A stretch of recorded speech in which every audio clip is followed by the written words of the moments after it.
नमस्कार, मी किरण आयरे. किरण किचनमध्ये तुम्हा सर्वांचं स्वागत. श्रावण महिन्यामध्ये उपवास असतात आणि उपवास सोडताना गोड डिश ही जेवणामध्ये असते. तर आज आपण बनवणार आहोत मालपुवा. तर चला आपण रेसिपीला सुरुवात करूया. त्याआधी काय काय साहित्य लागतं ते बघून घेऊया. 1 बाउल मैदा घेतला आहे इथे मी, 1 बाउल गव्हाचे पीठ, 1 बाउल साखर आणि इथे मी दूध घेतले आहे आणि वेलची पावडर आणि जायफळ पावडर. एक मोठ्या भांड्यामध्ये आपण आता गव्हाचे पीठ घेऊया, मैदा आणि यामध्ये वेलची पावडर आणि जायफळ पावडर घालूया आणि हे आपण चांगले चमच्याने मिक्स करून घेऊया.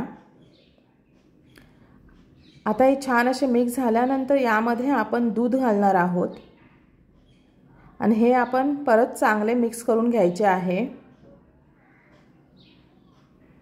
यामध्ये परत मी दूध घालते आणि याचे मी चांगले बॅटर बनवून घेते. मालपुव्यासाठी लागणारे बॅटर आहे ते मी बघा अशा पद्धतीमध्ये करून घेतले आहे. हे बघा किती घट्ट आहे, हे मी एवढे घट्ट ठेवले आहे.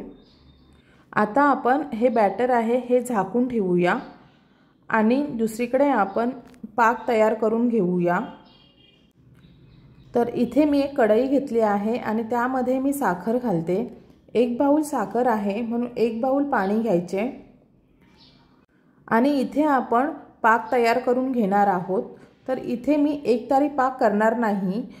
साखर वितळली की 2 मिनिटांनी गॅस बंद करायचा आहे म्हणजे पाक तयार झाला. तर हे बघा इथे आता उकळ यायला सुरुवात झाली आहे. आता आपण बघूया कसा पाक झाला आहे तो. हे बघा चिपचिपीत पाक झालेला आहे. हे बघा आता इथे पाक तयार आहे. आता यामध्ये आपण वेलची पावडर घालूया आणि मिक्स करून घेऊया आणि बाजूला ठेवूया. तर इथे आता हे पीठ तयार आहे. हे बघा मिक्स करून घेऊया आपण चमच्याने आणि याचे आता मालपुवा करायला घेऊया आपण. तर इथे मी एका पॅनमध्ये मी तेल घेतले आहे. तर इथे तुम्ही तूपही घेऊ शकता आणि यामध्ये आपण आता एक एक मालपुवा घालूया. गॅस आहे हा मीडियम ठेवायचा आणि 2 मिनिट एका बाजूने आणि 2 मिनिट दुसऱ्या बाजूने अशा आपण मालपुवाला फ्राय करून घेणार आहोत. तर आपण आता या मालपुव्याला पलटून घेऊया. किती छान असा झाला आहे मालपुवा आणि हे मालपोहे खायला खूप टेस्टी लागतात आणि कमी साहित्यामध्ये हे मालपोहे बनले जातात. इथे हा मालपुवा तयार आहे. आता मी काढून घेते आणि कढईमध्ये दुसरा मालपुवा घालते.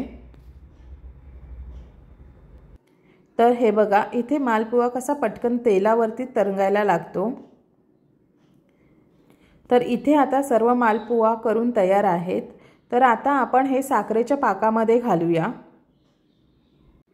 गरमागरम मालपुवा केले आणि लगेच खायला घेतले तर ते बाहेरून कुरकुरीत आणि आतून नरम असे खूप छान टेस्टी लागतात. तर आता आपण हे सर्व करून घेऊया. जर तुम्ही चॅनलवरती नवीनच असाल तर तुम्ही चॅनलला सबस्क्राईब करा, लाईक आणि शेअर करा. तर हे बघा इथे किती छान असे मालपुवा तयार आहेत. तर आता आपण इथे ड्रायफ्रूट्स आहेत ते वरून सर्व करूया.